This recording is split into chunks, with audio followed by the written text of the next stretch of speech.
What's going on, everyone? Andrew here for Total Running Productions, and today we're talking about a man you probably know everything about for a billion different reasons. It's Eliud Kipchoge from Kenya, the marathon legend, the man that broke the world record this year in Berlin, and we're talking about the Athlete of the Year. Now, this year's finalists have been announced officially, and of course Kipchoge is in the equation. I mean, he's been in this list for the past, 4 or 5 years, but he's up against some pretty solid competition this year. You've got Mondo Duplantis in the pole vault, the guy that broke the world record 3 times this year, and I believe he broke it twice indoors and once again in the World Championships, vaulting 6.21 meters, absolute legend. We've got Jakob Ingebrigtsen from Norway.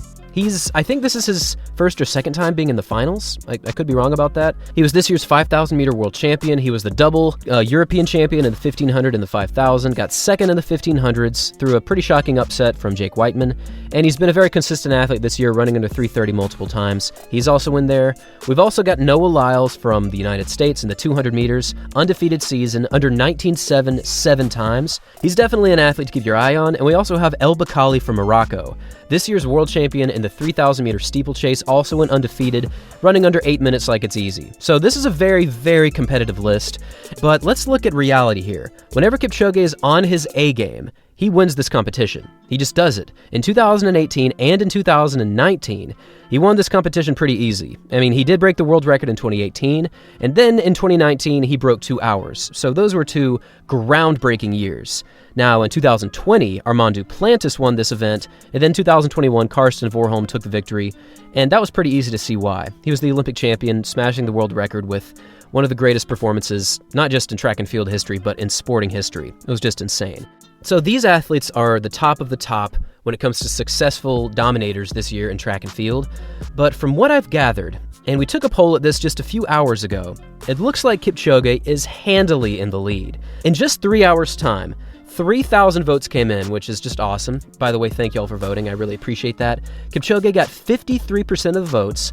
Noah Lyles was in second with 21%. Mondo Duplantis was third and 14%. Ingebrigtsen in third with 12%. And El Bakkali was in fifth with just 1% of the vote. I will say, I think El Bakkali is one of the most underrated athletes in the world this year.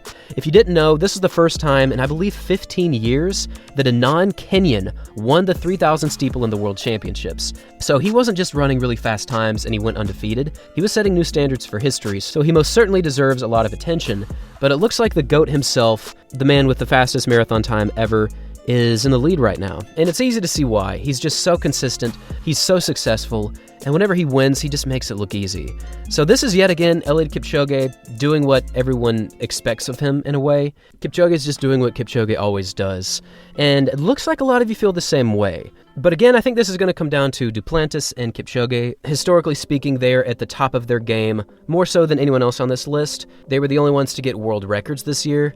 I also am a little biased. We were able to make a trip down to Florida about a month ago and talk with Noah Lyles, and we made a big video about him. And he shared some amazing information. His story is just so unique.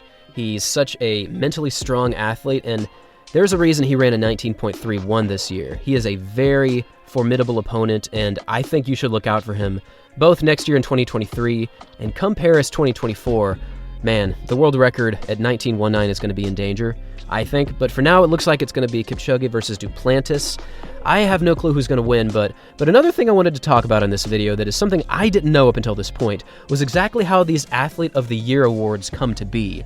So voting for this, for the longest time, I thought was just a social media vote.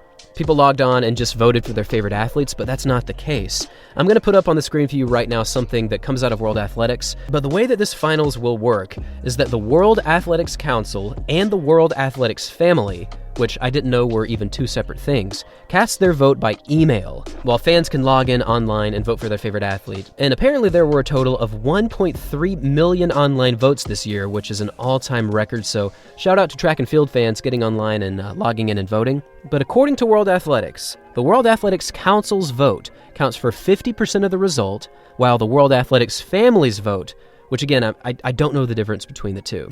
The World Athletics family's vote and the public votes each count for 25%. So you've got the council at 50%, World Athletics family 25%, and then the public votes online at 25%. For the longest time, I thought that the World Athlete of the Year was heavily dependent upon online votes, but it's not the case. The World Athletics Council and the World Athletics family counts for 75% of the vote, which honestly isn't the worst thing in the world because these individuals know more about athletics than the vast majority of people, and while they definitely want people's voices to be heard, they understand the context of how incredible the performances are. They know that Kipchoge's world record is amazing, they know that Duplantis' world records are also amazing, but they know that Noah Lyles' 19.31 is also a big deal, and breaking 8 minutes in the steeplechase is also a big deal. So at the moment, I'm thinking it's going to be Kipchoge versus Duplantis, and personally, I would love to see Lyles come out on top, but still, nobody knows who's going to win, and I would love to know your thoughts on the matter. It's certainly a very competitive list here, and yeah, that's going to be about it. See ya.